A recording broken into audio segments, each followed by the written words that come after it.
Hello, my name is Frida Afari. I am an Iranian-American librarian, translator, and writer based in Los Angeles. I am speaking with Budour Hassan, who is a Palestinian socialist feminist journalist from Nazareth. She studied law at Hebron University and speaks 4 languages. She's currently a legal researcher for the Jerusalem Center for Legal Aid and Human Rights, and she's speaking to us from Jerusalem. Hello, Budour, and thank you so much for giving me and viewers the time for this conversation. Hi, Frida, and thank you for speaking to me. So I'll start with the first question. The latest Israeli assaults on Palestinians have been more severe in the scale of bombings and killings of people in Gaza and the ferocity of mobs of state-sponsored Jewish extremist gangs lynching Palestinians, attacking homes in the few ethnically mixed towns and neighborhoods inside Israel. We have also seen the coming together of Palestinians from Gaza, the West Bank, and inside Israel in a general strike to resist Israeli occupation and apartheid. Please tell us more about the new features of the Israeli assault and the new features of the Palestinian resistance. Okay, so this, what we can call latest round of our ongoing struggle against Israeli settler colonialism and apartheid, the spark that initially lit everything. We always want to look to foundations, but I can say that the spark that lit the whole thing was when Israeli forces decided on the first day of Ramadan to close off the plaza of Damascus Gate with barricades and prevent Palestinian youth from gathering, which is a tradition on the nights of Ramadan. Palestinian youth, obviously, this particular space, the Damascus Gate steps, has been facing several attempts by Israel to close it off, to occupy it symbolically by changing or by naming the steps after 2 Israeli soldiers, despite Palestinian rejection, by installing surveillance cameras, by turning it into some sort of a fortified military zone for the soldiers, because they know the importance, the strategic and emotional and social significance of this gate as the central gate to the old city, as the place where Palestinians gather. And because youth responded with so much passion and with so much energy and spirit, Israel responded by attacking them nightly. The youth, their numbers only increased.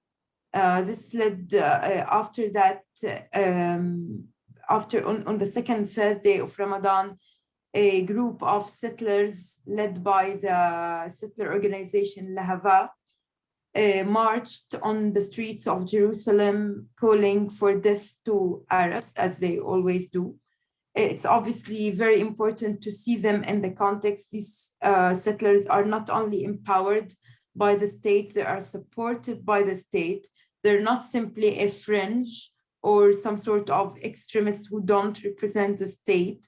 They have direct support from the Israeli government and from the Israeli parliament, even though they kind of tend to do what the Israeli state cannot do directly because it has other considerations to worry about, like these diplomatic considerations, while a group like Lahava can just flex its muscles without fearing any repercussions and knowing that the state's always there to support it.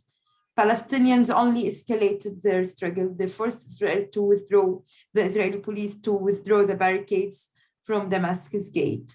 And the momentum that started from Damascus Gate expanded to an already burgeoning protest movement in the neighborhood of Sheikh Jarrah, which is threatened with forcible eviction with ethnic cleansing, a neighborhood whose the majority of these residents who are threatened with forcible evictions have already been displaced in 1948 and turned into refugees. So we're talking about refugee families that are facing a second displacement, a second mass displacement.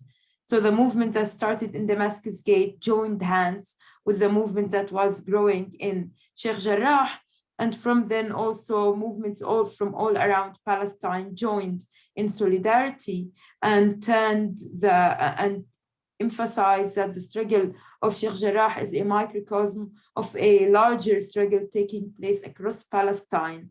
Among the features of this struggle is first the huge women presence, not only as protesters, but also as organizers, as reporters, writers, as volunteer lawyers for the detainees who are brutally detained by Israel, as those who stand on the front line of protest and document it and protect also their comrades, and as those who amplify the voices and the demands of the people of the neighborhood.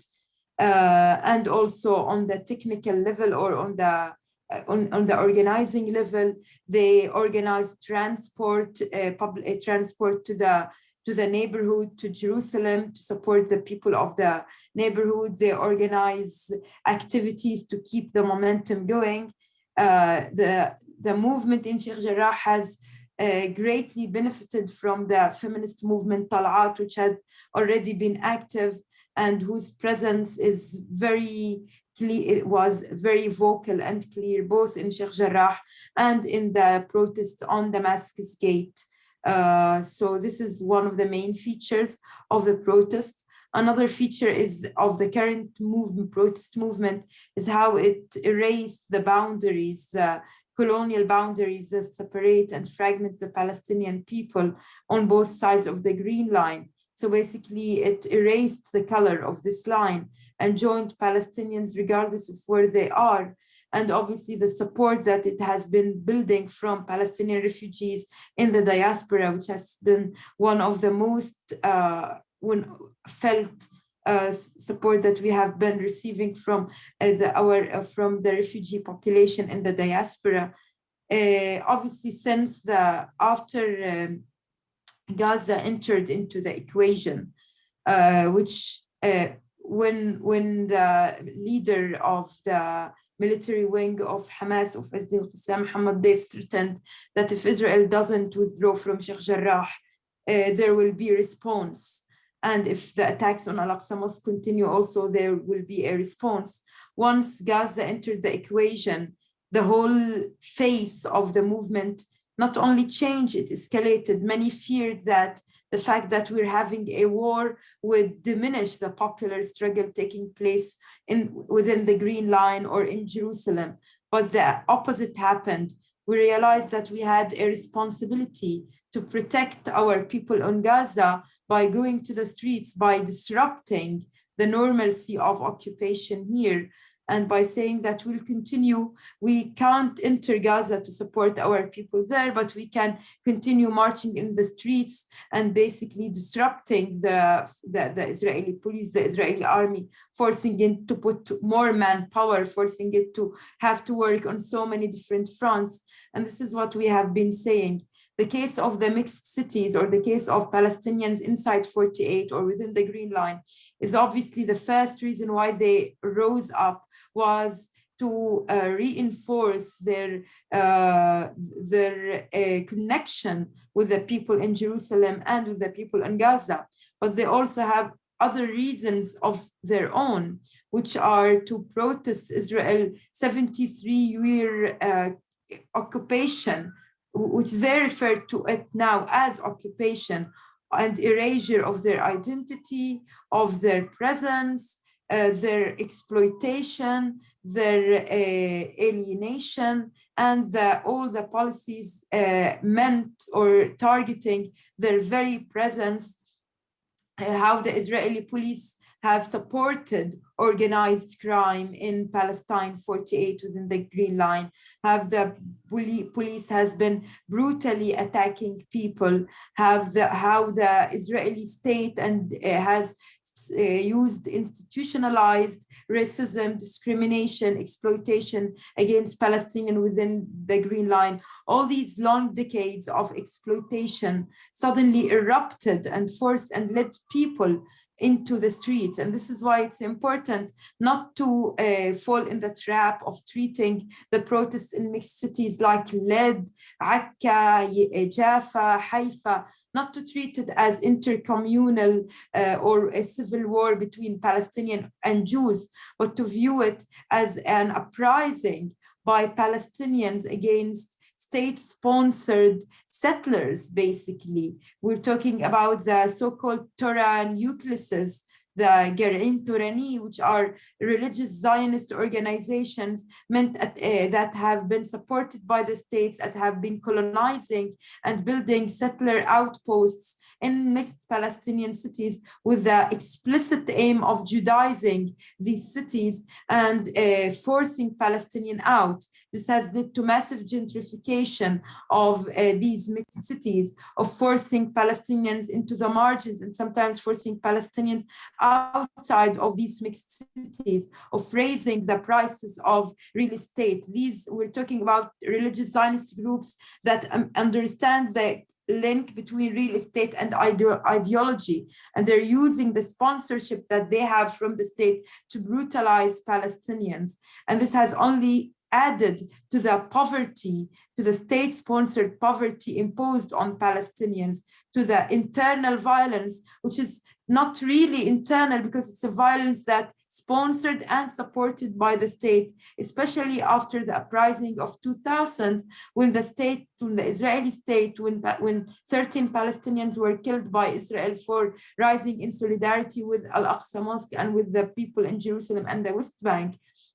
So the Israeli state saw that the only solution to fragment further Palestinians and prevent them from ever again rising up against state violence and brutality is to alienate these people, is to divide the social fabric of the Palestinian community within the Green Line by supporting organized crime, by pretending to care, while it has not only been complicit with organized crime families, but have been actively allowing guns to spread and violence to spread and doing nothing.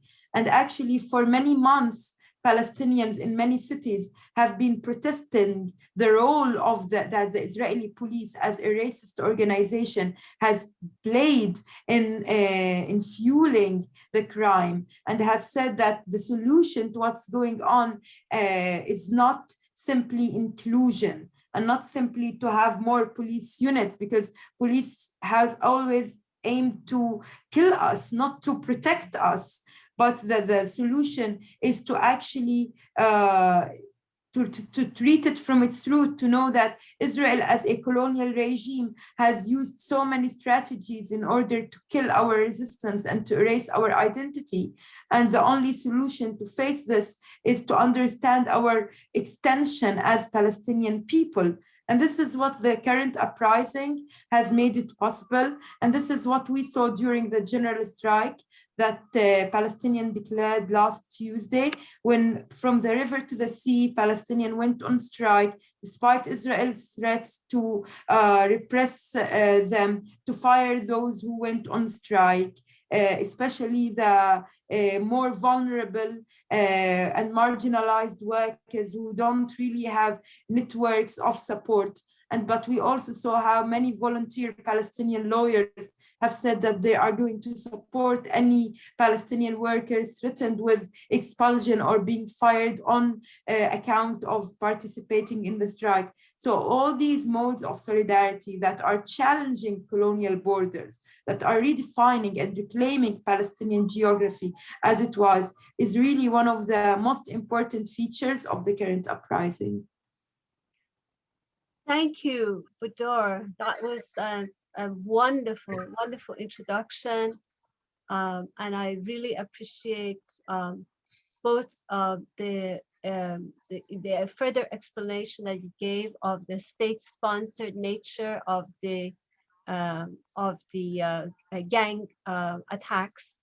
I would call them pogroms. I would call them pogroms against Palestinians. And I also appreciate your bringing out the role of women, which I haven't seen much discussed in the reports. The very strong participation of women in every aspect of the protest, and of course the both regional and international dimension of the Palestinian struggle. And what when I first learned about you, it was precisely because of your rootedness in that internationalism.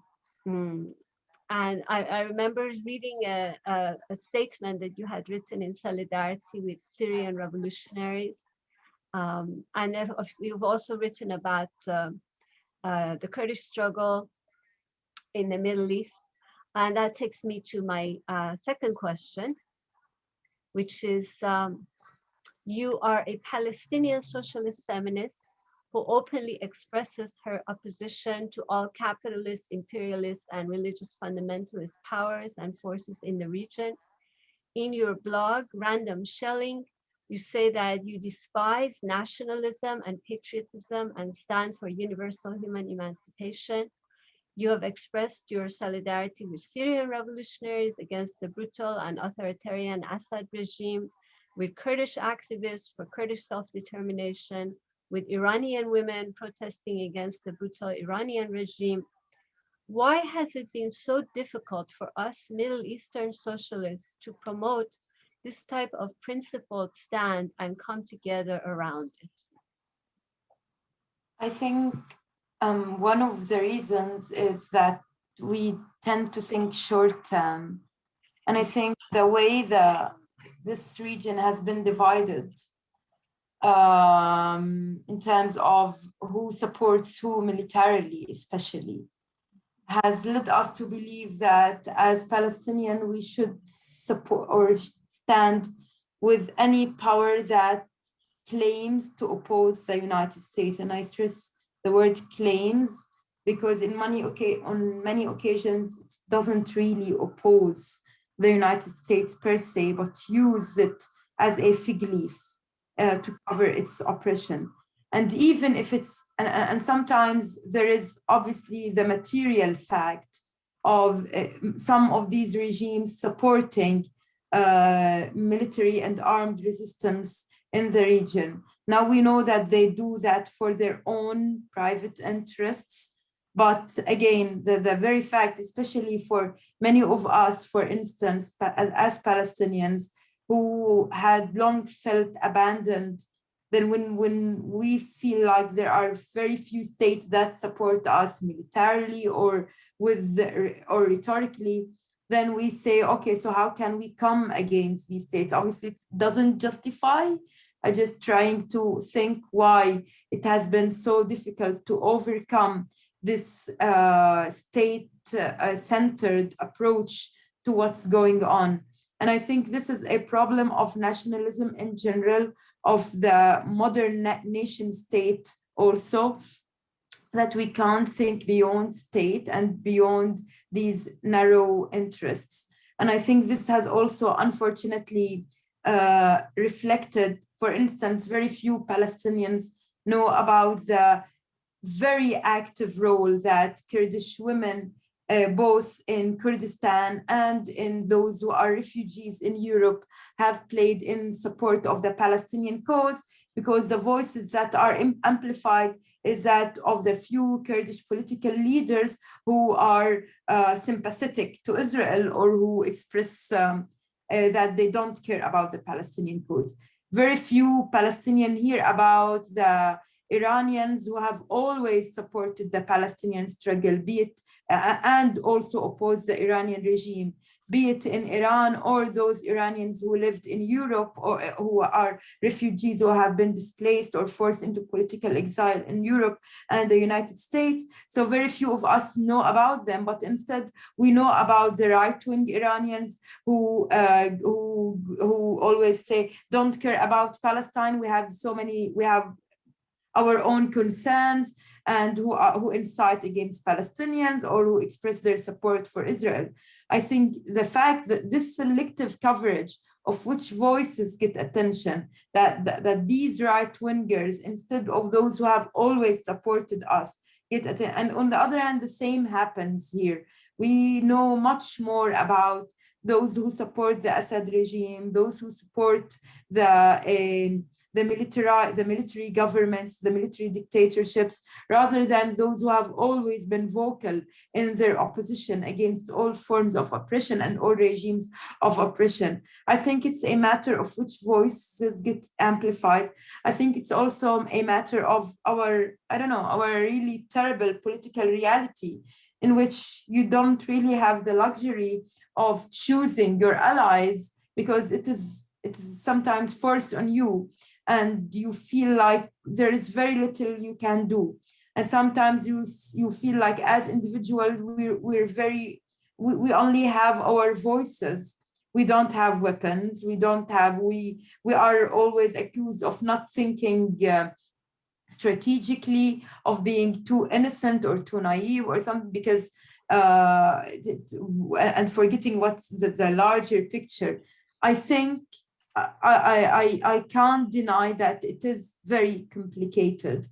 At the same time, look, when I see how in every Palestinian protest there is this reproduction of the same chants that have been chanted during the Syrian uprising, and when I say that words like Azadi have become even beloved words on the streets by some of the people here, when I see how we are, okay, we were probably not as powerful as the side that supported by the states, but I feel like there are possibilities. I think someday, perhaps, when we are freer, at least, we can actually think more about what we can do to help each other, rather than just being entangled in this geopolitical game. I think sometimes, especially in really more difficult times, it's really hard to disentangle yourself, because no matter how much you say that it is about the people, it's not about geopolitics. Geopolitics does affect what's going on, whether we like it or not, and these interests do affect what's going on. It is important, at least from our probably not very influential position, to always emphasize that I personally, I can't claim to speak on anyone else's behalf. I see that the struggle of political prisoners in Iran, in Syria, here in Palestine is one struggle. And I see so many threads in common in how the people rise up and how the people continue fighting every time, despite always being written off. And when I see that I continue to learn, continue to be inspired by the feminist movement by Kurdish women in Syria and Rojava, their struggle for self-determination, for democracy, that has taught us so many things, I think.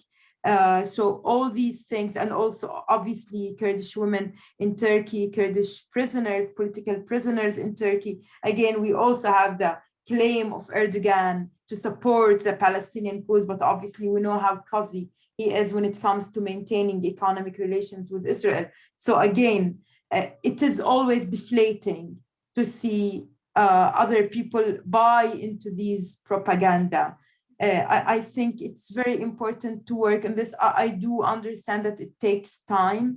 I hope that this next generation that is not as bound or is not the political representative of anyone, is more conscious of the fact that ultimately in this region, the only liberation is one that begins by us, that you will never be liberated by a state that oppresses, that exploits, that kills its citizens or non-citizens, or state that is based on tyranny and on injustices, including social injustices. And I hope that this will accumulate to create this conviction in the near future, and this will only lead to more truer solidarity and coordination between us as exploited, marginalized, and colonized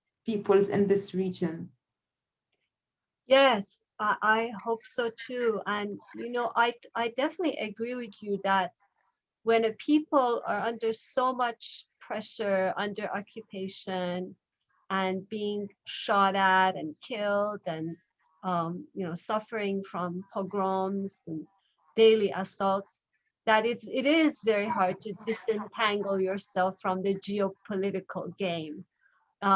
It is hard to you know, see the bigger picture. At the same time, your beautiful presentation just shows that there are many Palestinians or who are seeing the bigger picture and do not want to get disentangled in the geopolitical game.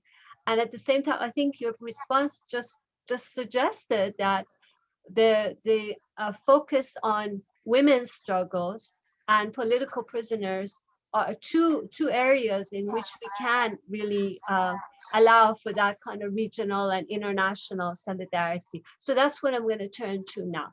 The next question is about the feminist struggle. Yeah. It is the following.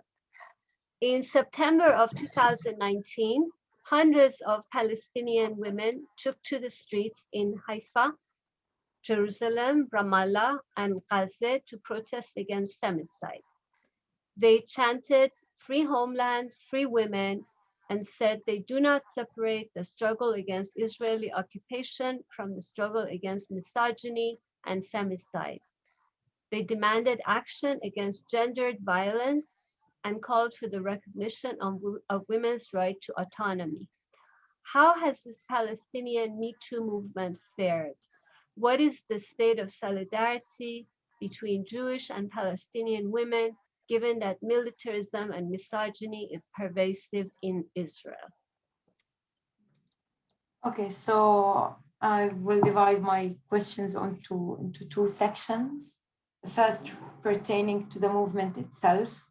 Since September 2019, the movement continues to expand, not only through the organization of protests, but also through its support for outlets that highlighted women's experiences with sexual violence, especially at the hands of prominent Palestinian leaders, intellectuals, human rights, in human rights organizations as well, in the spaces where you would expect that there is more respect for women's rights, but apparently it's not the case.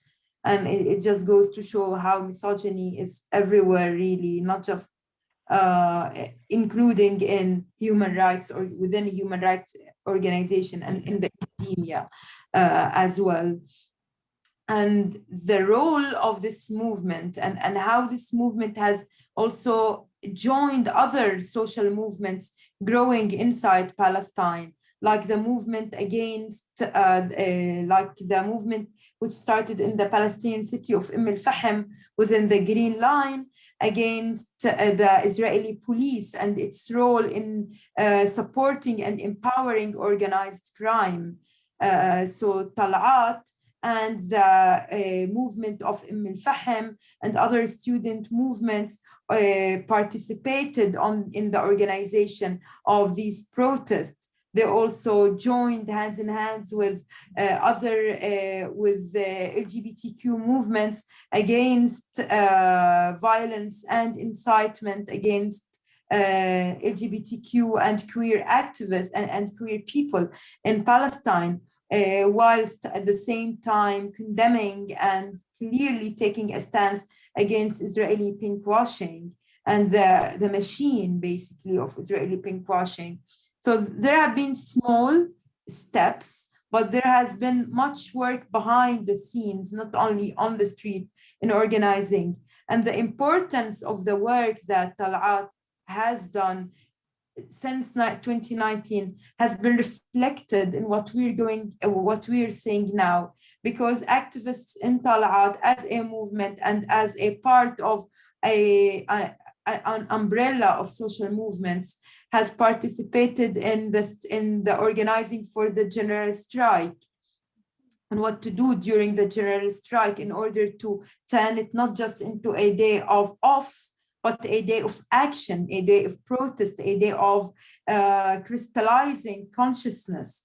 For example, also of organizing organizing for protest by helping women. For example, we had a funeral in al-Fahim for a Palestinian martyr who was killed by Israeli police last Thursday. So you saw the activists in Talat using their network and using their groups in order to organize public transport cars, because Israel, if we had tried to reach al-Fahim through buses and public transport, Israel would not allow us to enter, as it has typically tended to do during moments of escalation. So you had see every woman organized through our groups to make sure that all of us reach there and are safe.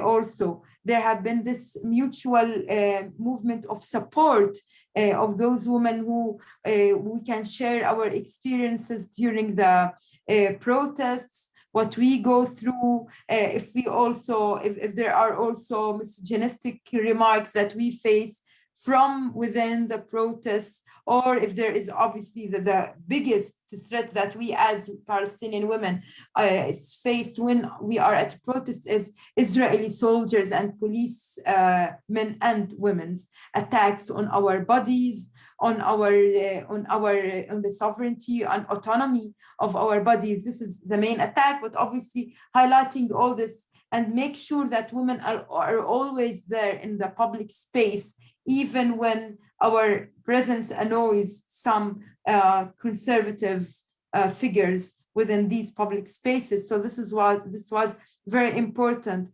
So it's clear that this accumulation, the presence of Talat, and when the Talat were organizing these small protests in support of women prisoners and against femicide, against misogyny, there was very little happening on the street, politically speaking. So it was one of the very few movements organizing protests in the streets, especially in Jerusalem. And we were getting repressed and we were getting beaten, including when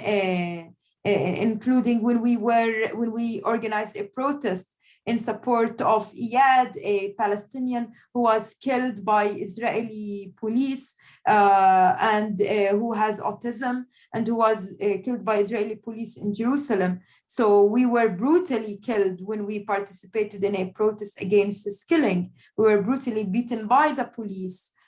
So this was one of example of what things that we did that intersected also with with the activism of Talat as Palestinians. Obviously, its activism differs from one city to the other, depending on the strength, the numbers of the activists in that city, but it has always remained active, and it has, as I said, provided a very important infrastructure for us to use during these emergency moments as a organizing force, which is, I think, very important. And we see particularly the importance of this on how you see, especially the vast majority of lawyers who are now representing detainees, and it's very important because Israel has been going on a rampage of mass detentions and arrests against Palestinians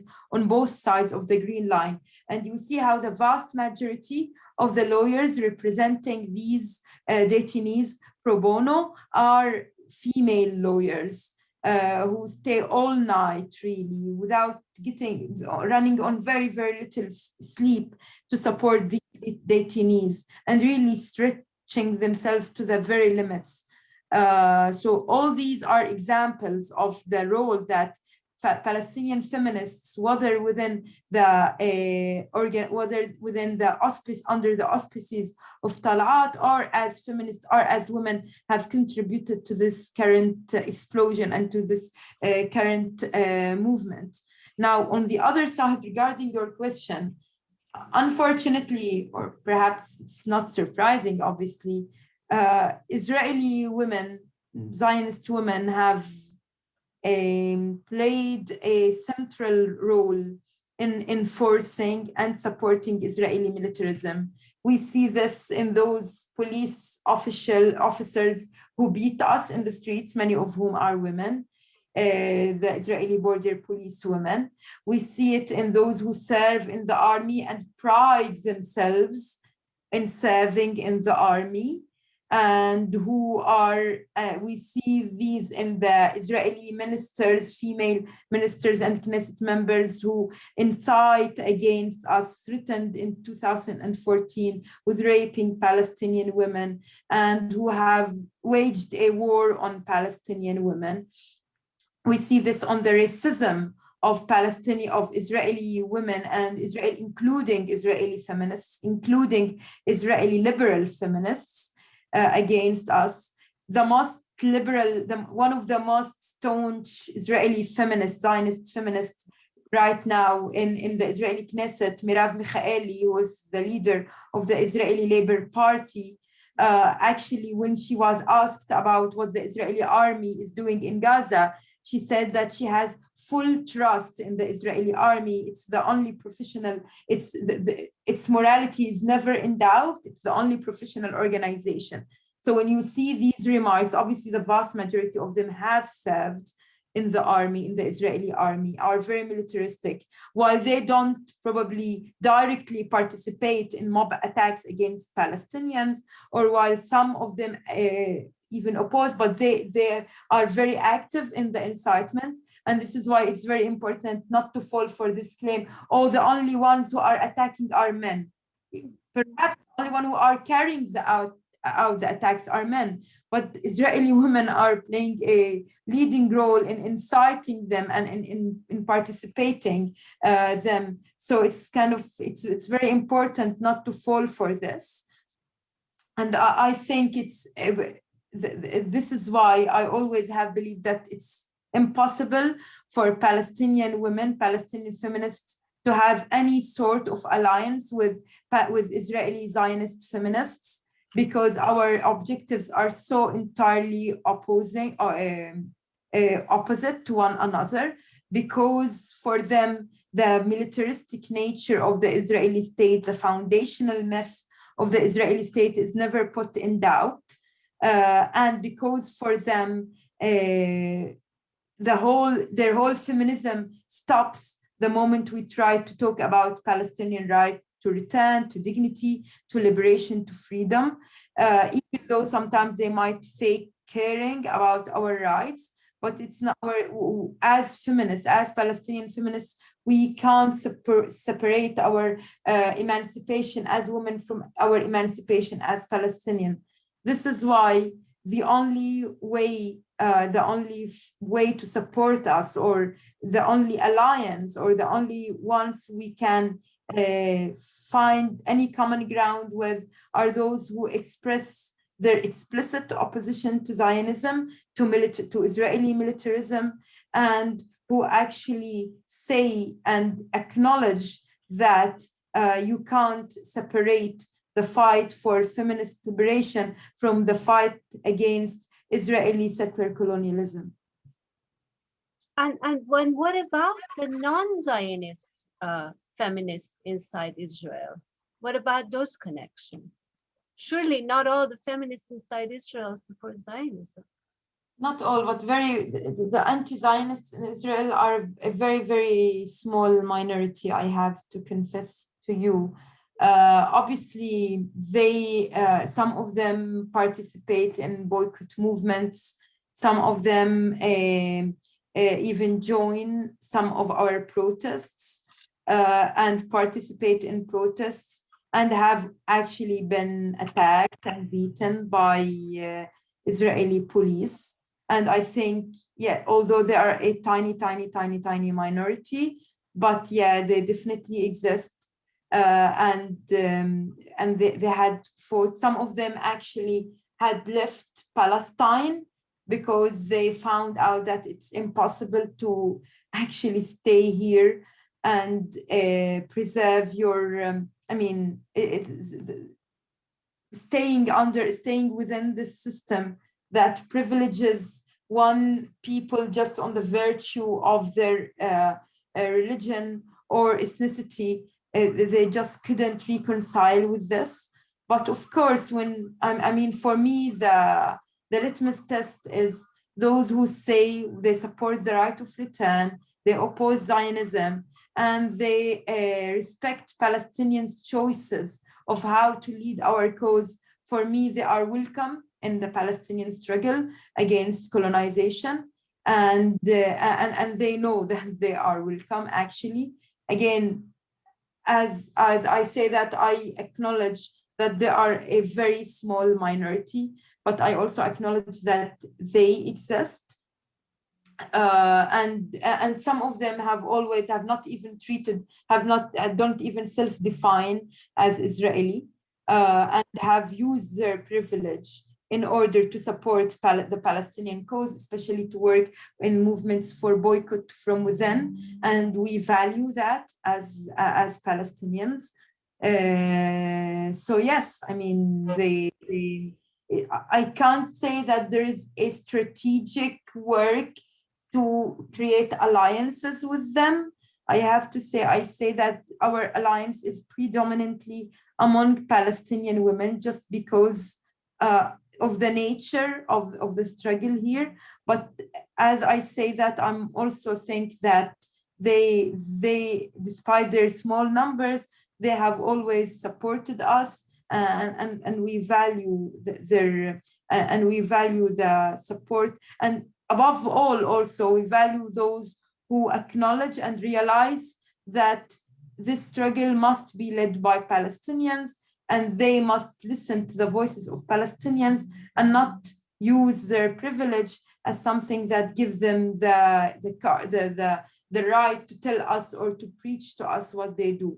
So for those who acknowledge us, and also know that there definitely have been there have been important allies for the Palestinian cause, whether they are here or those anti-Zionists who are not in Palestine. Thank you. Yes, I agree. And it is so wonderful to hear about the Talat movement, and how the Talat movement, as I understand, is really the Palestinian Me Too movement that started. Not exactly, I have to say. Okay, then tell me more. I'm kind of a bit, I have some problems with this, because Talat, I'd rather view it as the daughter of previous feminist struggle that emerged in Palestine. We use these discourses, we build on the legacies of our ancestors rather than legacies of, and obviously there is the problem of the over whiteness of Me Too as a movement, which we probably will not enter in this debate.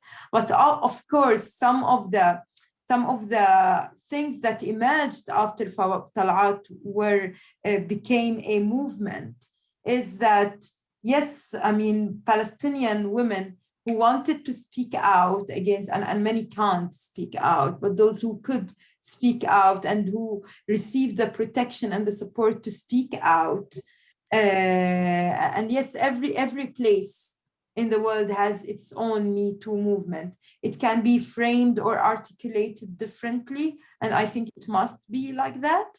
But of course, it's something you can't deny the global influence that Me Too as a movement had gone. I just rather see us as see this movement as the daughter, the something out of our own context, especially that it doesn't simply highlight the voices of those only the well-off or those who have, and it acknowledges that many women probably can't speak out, and just doesn't only also it has many different faces and many different ways of organizing that's not limited to highlighting cases of sexual harassment or of or femicide.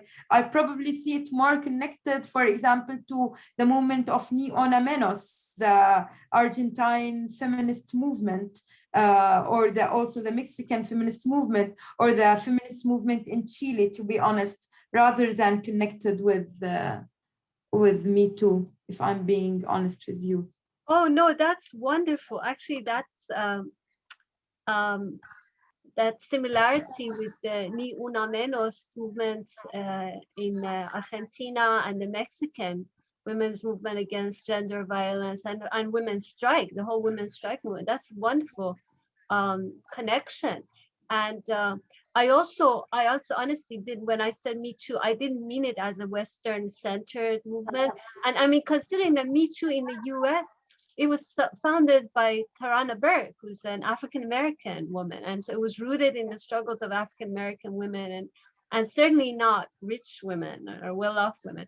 But yeah, I understand what you're saying. It's a much broader struggle, and it has a history, and it's native, and all of those dimensions have to be acknowledged, and I appreciate that. And I think the viewers are going to really appreciate learning that too. Which takes me to my next question, which is about women political prisoners, or women prisoners in general. In October of 2020, Palestinian feminist activist and political prisoner Khaled Jarrar smuggled a very moving open letter from the Israeli Damon prison. In this letter addressed to the Palestinian Writers Literature Festival, she wrote about the importance of books as, quote, the foundation of life inside prison, unquote, where the Israeli jailers, quote, seek to strip us from our humanity, unquote. She wrote about how Israeli jails confiscate books sent to prisoners and deprive Palestinians of access to books as a means of punishing them. For instance, she and other Palestinian prisoners are not allowed to get Gramsci's prison notebooks and many other educational books. She also wrote about how, despite this deprivation and the solitary confinement and surveillance and lack of family visits, Palestinian prisoners still manage to write novels inside prison or conduct studies. For instance, she conducted a study about violations against Palestinian women and child prisoners, and also wrote a paper about education inside Israeli prisons. So this is all from the letter that Khaled Jarrar smuggled out of prison. There are certainly commonalities between the plight of Palestinian women prisoners and women prisoners in other parts of the Middle East, such as Iran, Turkey, Syria, Egypt, Saudi Arabia.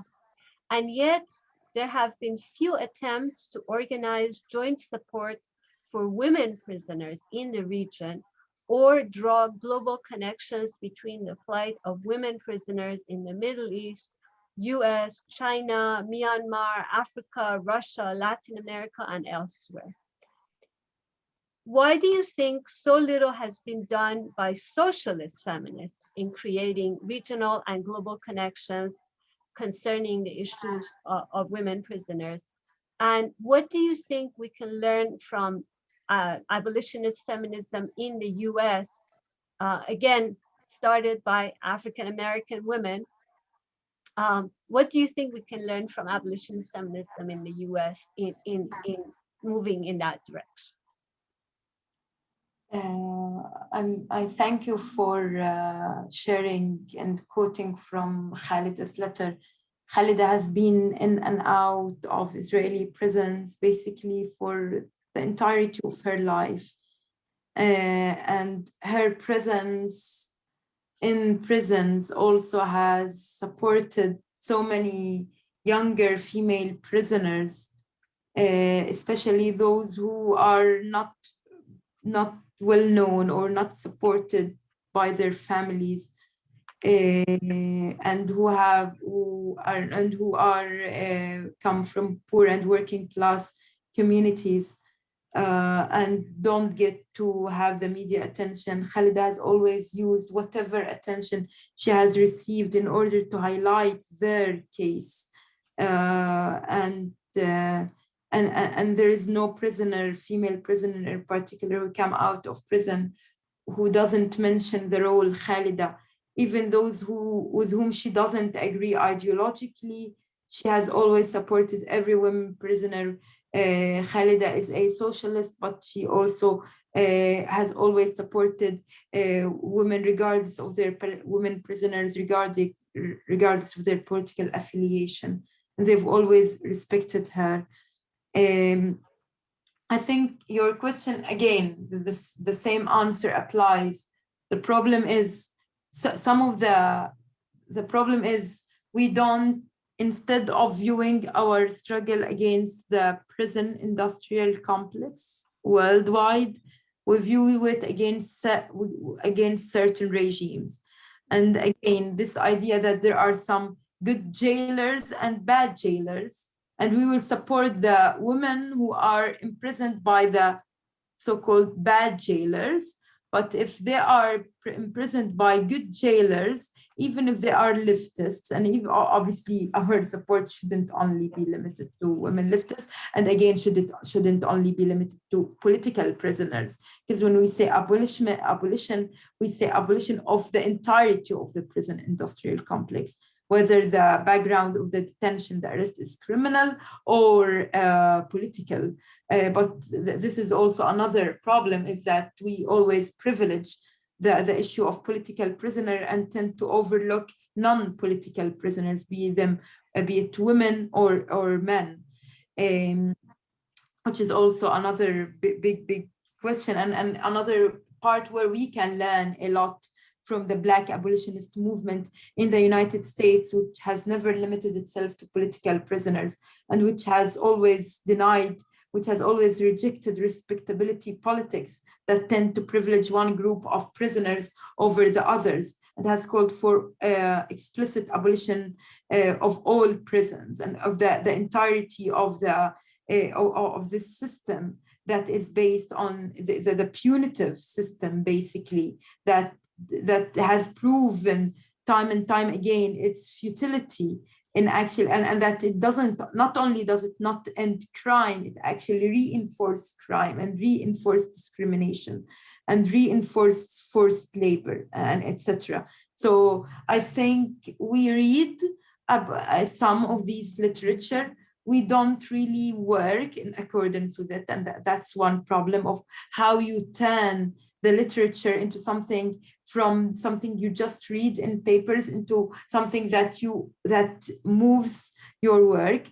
I think it's also our responsibility as feminists not to shake hands with the punitive system, and to understand that sometimes, I know also again that this is again a very long discussion about feminism, but I do think that there is this carcerary, we call it, or the carceral feminism that pretends that the solution, for example, to gender violence, sexual violence, is always to imprison those who commit these crimes, without actually, when there are other models that should and must be approached. And while I do understand this, the fear that they want to preserve to have accountability, because there is no accountability. We also know that police regardless of where it is, has never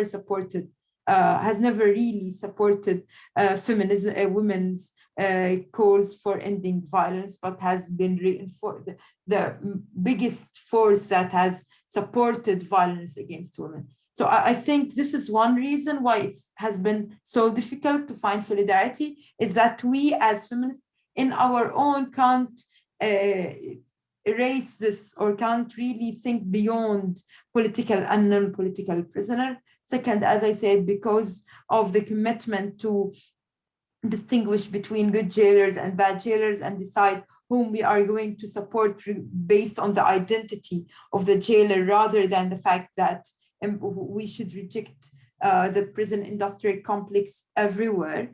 And thirdly, I think it extends, I mean, any movement, the abolitionist movement or the movement in support or in solidarity with political prisoner, is an extension of all sorts of other movements.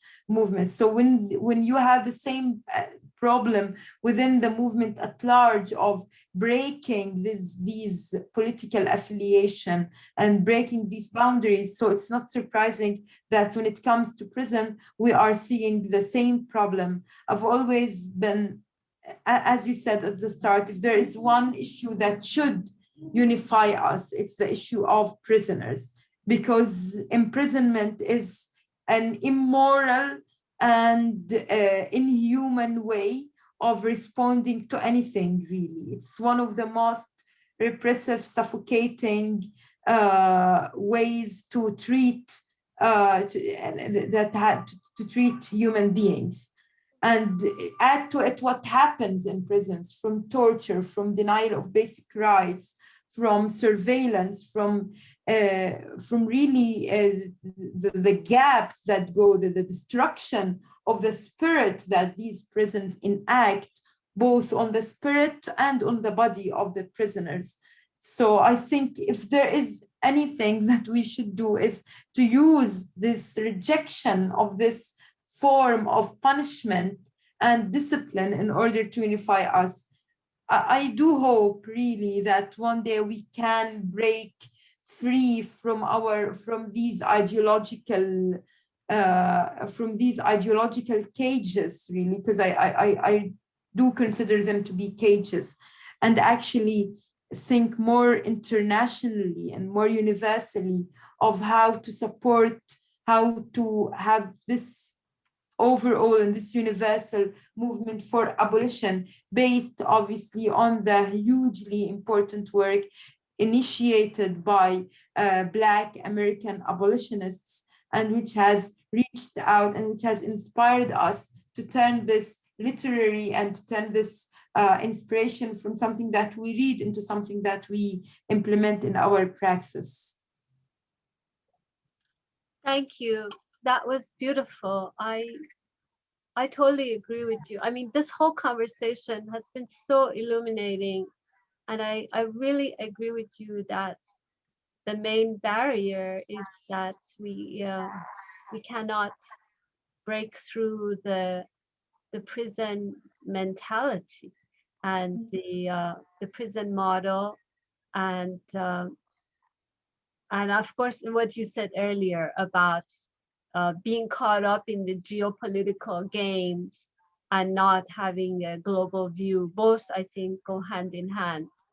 But I agree that with abolitionist feminism, there's so much that we can build on, and hopefully people who listen to this conversation will reach out, and so we can really move forward on the idea of global solidarity on the issue of support for not only women political prisoners, but women prisoners in general, and all prisoners.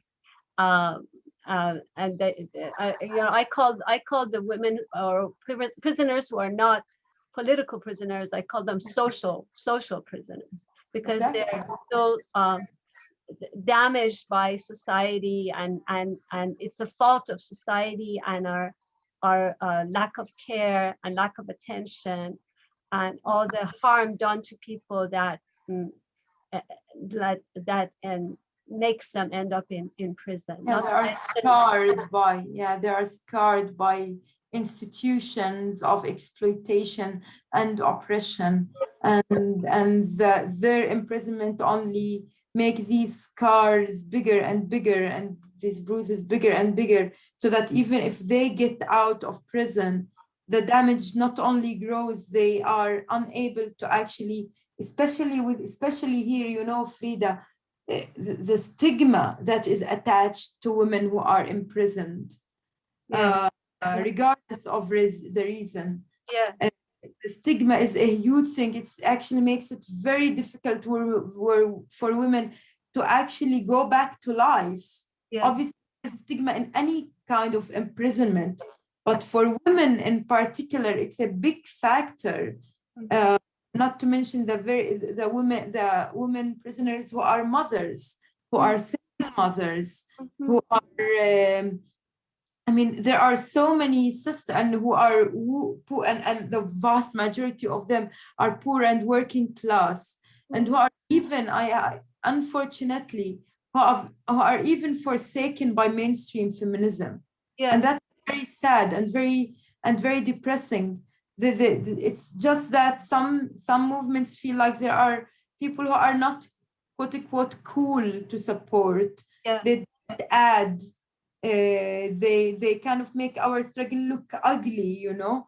Yeah. So I think they are forsaken not just by these systems of domination, they are forsaken even by us who are supposed to stand with them and to understand. We help re-stigmatize them with our insistence on categorizing and on creating. I know, of course, you should mention the motive and why and why and how. And I'm not saying that we should not speak of a category of political prisoners. You said social prisoners. Yes, they are social prisoners, but in a sense, they are also political prisoners, because these systems of oppression that create a prison population, these are also political factors. These are political, social, economic factors, that because politics is everywhere, permeates everything.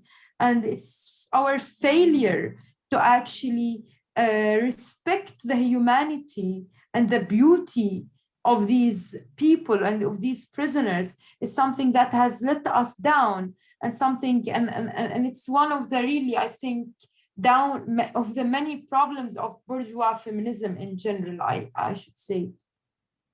Yes, I totally agree with that.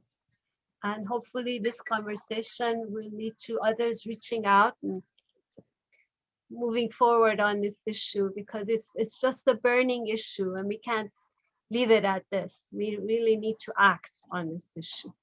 And that brings me to my last question. I mean, I could ask many more questions, but I know your time is limited. So my last question is, how can socialist feminists in the Middle East region and around the world help the Palestinian struggle?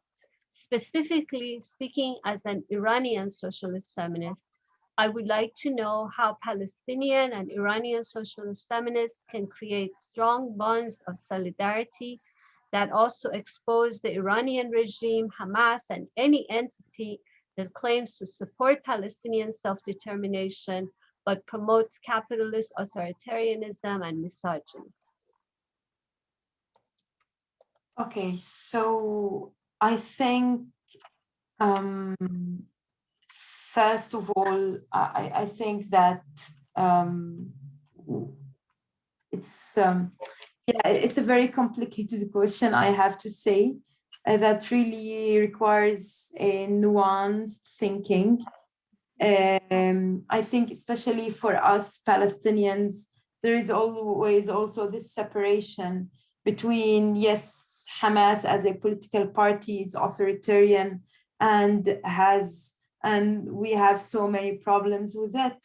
On the other hand, the armed wing of Hamas is also our only strong way, a form of armed resistance that we have. So, you know, it's very complicated. That we know, but we know that once this war will settle down as the blockade continues. We know how Hamas, as a governing, ruling authority, de facto authority in Gaza, will continue not just to deny basic rights for everyone, really, but especially for women as a fundamentalist group.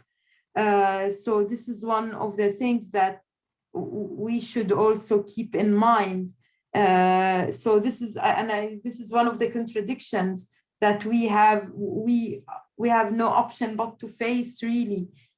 You'd see feminists supporting and celebrating what we consider to be the victory of the people of Gaza, and actually the victory of the Palestinian resistance against Israel. But on the other hand, also acknowledging that this victory, this resistance will be exploited and manipulated by Hamas in order to entrench its authoritarianism in Gaza. And it's not just Hamas, by the way. I mean, the Palestinian Authority is also very patriarchal and misogynistic. And despite trying to look otherwise, I think that the dialogue, knowing each other, speaking of how Iranian, Palestinian, Syrian, Egyptian, Saudi, Yemeni, Kurdish, etc., Turkish feminists can do, is knowing each other, recognizing our joint struggle, trying to network. I think, especially when the situation is much calmer, and rethinking the boundaries that have always been used to separate us as leftist feminists who are also opposed to authoritarianism, militarism, Zionism, and fundamentalism, regardless of what religion it or what sect it represents. So I think this is very important. I think what others can do to us, I mean, those, especially those who can, those who are, and I know they already do, be it Iranian, Kurdish, Syrian feminists who are in Europe, in the United States. I know that they do take to the streets in Palestinian, in pro-Palestine protests. They are also active in BDS movements. They write, they talk about Palestine.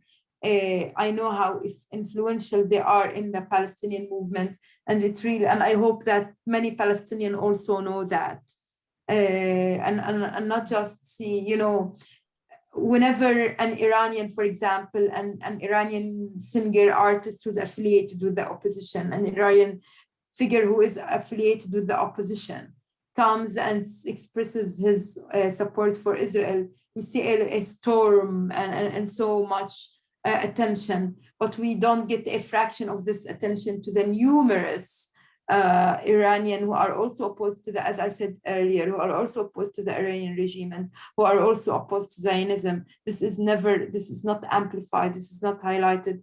So I think your solidarity and your messages of solidarity are really very meaningful, and give me in particular a lot of strength, especially in these times of fear, of grief, of heartbreak, but of also hope. Hope as a foundation for a political project, because I think we can't continue without it. It's the most rational thing to do right now, is to cling to this hope and to work moved by this and fueled by this hope to enact it and to use it as the foundation of our political project for liberation. I think I do see that the future, as I said, that with new generations coming up and understanding and making this distinction, it's going to change. I hope that this is going to change. I know, as I said, it will take a long time, but I'm very, look, I have this faith that this situation is unsustainable, that people will no longer, there are so many myths that we have been indoctrinated on, that we will no longer accept them as conventions or as something, as obvious facts. and we will challenge them just as we are challenging Israeli foundational myths and Israeli fragmentation methods. So I hope that this inspires us to challenge other form of fragmentation, especially fragmentation among the feminists, leftist feminists in this region, to challenge all forms of oppression. I know as I said, it will take a long time, and we will gonna face a lot of letdowns and feelings of there is nothing happening or very slow progress is happening. But I think this is the nature of any form of political work. It takes time, but hopefully there will be some sort of accumulation that will build and build on our efforts and our work. And hopefully what we're saying in this interview will be the start of something concrete. I agree, and I really appreciate your comments. I certainly agree that there are many Iranians who oppose Zionism, but also oppose the Iranian regime and the way it's using the Palestinian struggle to promote its own authoritarianism, giving lip service to the Palestinian struggle, but not really caring about Palestinians as human beings. I also think that that there are definitely a lot of women in the Middle East region and globally, socialist feminists who would like to network. And you're right that this is a time of fear, but also time of hope and possibilities. And the current situation is unsustainable. And I look forward to coming back to you and continuing this conversation. And is there anything else that you want to say before we end the conversation? No, I just want to thank you for this conversation. Really, it was a food for thought, of also making me think about we didn't prepare for this, so it's kind of, you probably caught me unprepared. And especially sometimes in these days, I have to admit that as much as we like to analyze, when you are on the street, it's a bit difficult to be 100% rational, especially in such a historic moment like the one we're going through, and especially with all the adrenaline streaming in, and it's and I have not had such a long conversation for a long time, especially before what happened. It was a very difficult couple of years, especially a very difficult year. So there was somewhat a revival of spirit, revival of possibility that this uprising has brought with it.